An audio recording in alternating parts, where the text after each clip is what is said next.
What's up, guys? Welcome to Life Knowledge. My name is Justin Alphabet. Go ahead and like, comment, and subscribe down below. Stay to the end of the video so you get all the information that you need. Today we're going to be talking about why the world needs good men and bad men.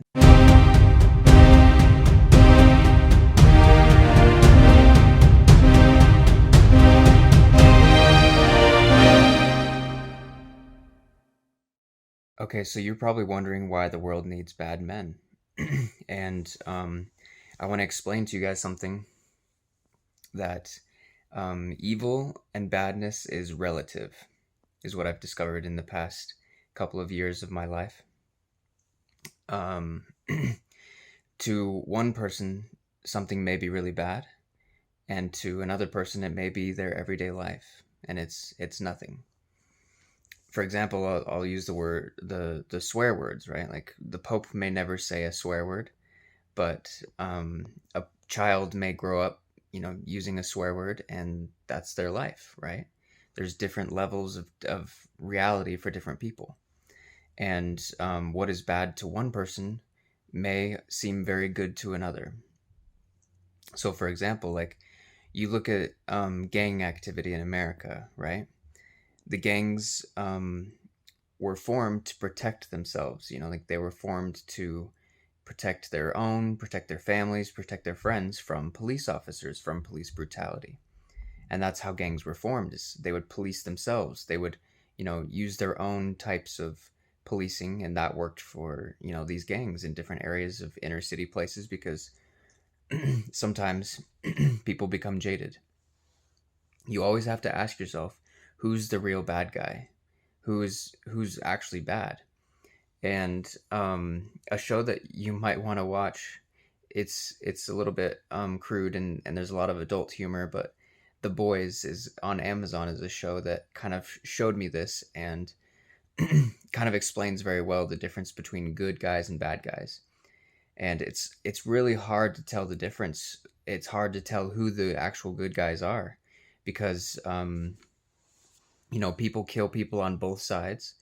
Both, there's the anti-hero or the hero or whatever, and the hero is not a great guy. He's a killer, right? And the bad guy is also a killer, but he also has a troubled past. Like, so it's kind of an interesting show, because it shows the dynamics of people's lives. For example, a recent show came out about Jeffrey Dahmer, where his childhood, and it showed like how he was raised and how he was treated. And I'm not excusing any of his behavior, obviously, but people are raised in a specific way that creates them into who they are. And that Jeffrey Dahmer show is called Monster. Typically, monsters aren't, born monsters. Nothing is born a monster in this world.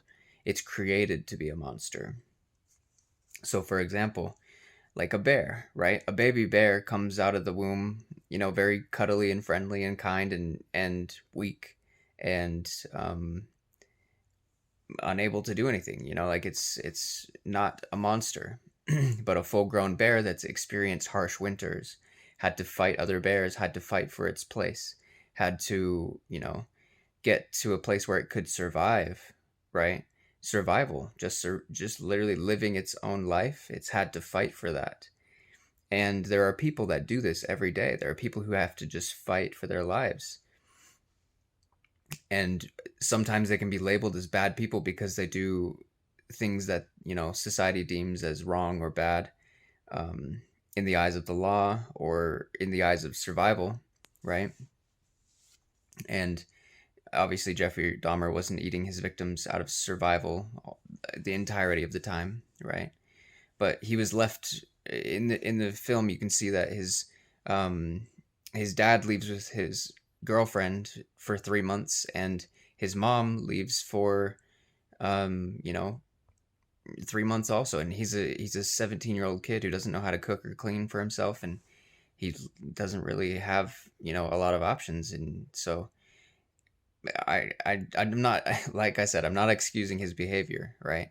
But you have to like put yourself in his position. You have to put yourself in his shoes to kind of understand a little bit more about, what goes through the minds of people who are starving. You've never probably been starving to a level in your life where you would eat anything. And most people haven't been in that situation. There's a lot of things that when you're in desperate situations, obviously, like there are things that people are driven to do that they would never do otherwise. Like I said, survival is sometimes the only thing that matters in dire circumstances. And you look throughout history books and history and things like that, like survival is often considered bad. Like it's better to die than to survive. Is that true? Or is it better to survive and, do what you got to do? It depends on the situation, and obviously the judgment call is hard to make.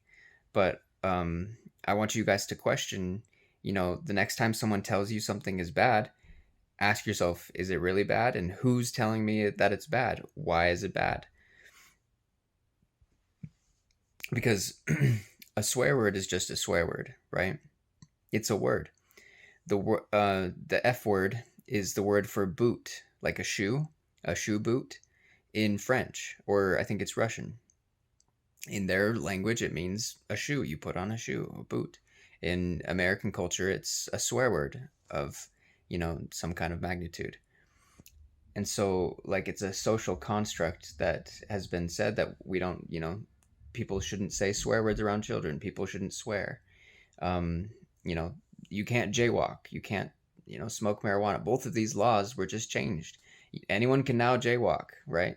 Anyone can now smoke marijuana, and they're releasing people for all of their crimes and pardoning people for their crimes for the past forever, when people were told it was so bad and it was legal in other states for years. And I don't smoke, and I will never smoke, but I'm just pointing out the fact that this is a social construct. It was seen as something that was bad, and so people, would put people in jail for smoking a substance. Just like, I mean, imagine if that was drinking or cigarettes or eating cottage cheese or eating cheese in general. Like if you really liked cheese or something like that, and it, drove you crazy or whatever, if that was your thing, then that's, I don't know, you know what I mean. Like that would be crazy if everyone was locked up for cheese. And obviously, I know it's not the same, but um, what is bad and what is not bad has been taught to a lot of children, and by their mothers and by their fathers and by their school teachers and by history books and society and just a lot of things. And if you never question what's good and bad, you'll never be able to truly decide for yourself.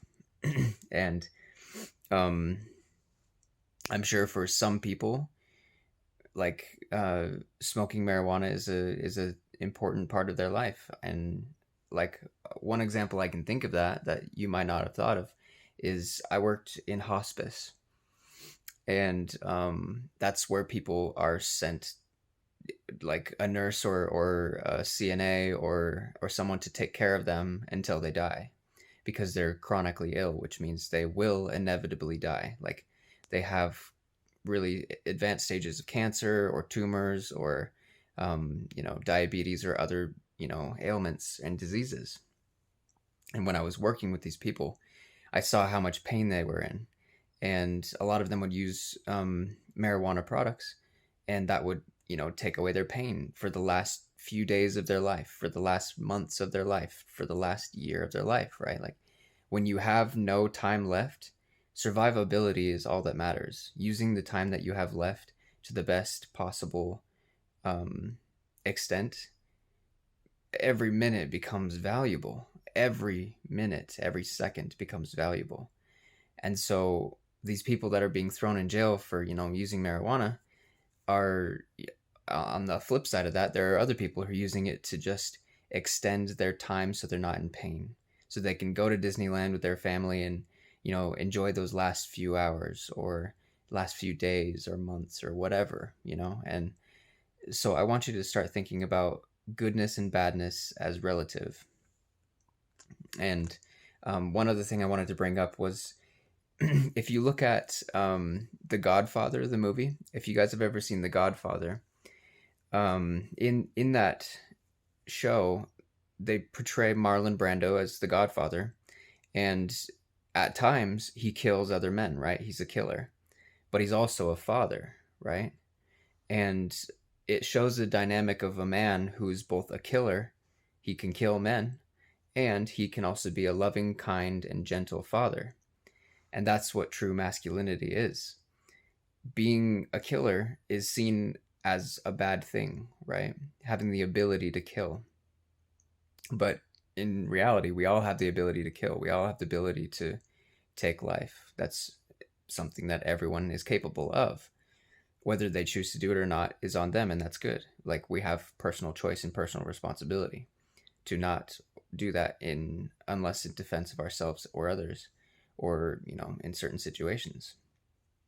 However, you could argue that the Godfather was a bad man. You could also argue that he was a good man because he was doing his job. He was protecting his family. He was protecting what he owned. He was protecting his area and his territory and his lands. And he was trying to stand up for, certain beliefs and things that he believed. And you could also consider that honorable. So it kind of just depends. And that's why that movie is such a good movie, is because it asks the question, like, is he a good man or is he a bad man? And ultimately you have to decide for yourself. But I would ask you to question, yourself and what you truly believe to be bad and what you truly believe to be good. Knowing the line and the difference between good and evil is very important, because, not all things that people tell you are bad, and not all things that people tell you are good are good. And you can kind of see this throughout, everything in life. For example, if you look at the yin yang symbol, you see both lightness and darkness, day and night. And in each of those, there's a dot. There's a white dot on the dark side, and there's a dark dot on the light side. And if you think about it as day and night, right, there's good in the nighttime and there's bad in the daytime, right? And vice versa, right? Like, there are good things that happen in the daylight and there's bad things that happen in the daylight. There are good things that happen at nighttime and there are bad things that happen at nighttime. And so it's a balance, like, there's both good and bad in everyone and everything. And so when you label something as fully bad or fully good, you might not be asking the right questions. So figuring out, both what's good and bad about something and weighing the positives and the negatives on both what you think is good and bad and what you think is good and good, like, weigh the positives on the good and weigh the positives on the bad, and weigh the negatives on the bad and weigh the negatives on the good, if you know what I'm saying. Because for example, like, if you think about the Crusades were done by Christian men who were God-fearing, and they went to try to conquer Jerusalem and do those things and kill people in the name of God. And nowadays, that's what we call terrorism, if you try to kill somebody in the name of your God. So that is a part of the black dot of the yin yang, where that's a bad, doing things for God is good, but if you do it for, the purpose of killing or manipulation or other tactics, that's a bad thing, for power, whatever. That's a bad thing, because you're using God's name for a bad purpose. You're whatever, you know what I mean? So, and on the opposite side, there's darkness, but it can be used for good purposes. So, like, if someone has a king or a president has a lot of power can be used to destroy or to create. And so typically, these powerful men, powerful kings, powerful people have, this power, and power is often seen as a dark, bad thing to have. If you have too much power, it's bad. But obviously unlimited power is bad, but checked power is good. So that's why there's a white dot on the black side, on the dark side, because power is important. Power is what makes the world go round. Money is power, power is power, strength is power, authority is power, etc. And all these things are necessary to create a society that's functioning. There's good in power, and so and there's good in darkness. If you think about it as day and night, if we didn't have nighttime, we wouldn't have a time to sleep. We wouldn't have a circadian rhythm, and humans would all die because we'd not get enough sleep. There'd be constant light and it'd be really hard to sleep. And if we didn't have the day, we wouldn't be able to see anything and walk around and do anything in our daily lives to survive. And so that's why you need both the day and the night. You need both the light and the dark. You need both the good and the bad. And you need, all of it. So thank you guys for watching. I hope you enjoyed the video, and we'll see you in the next one.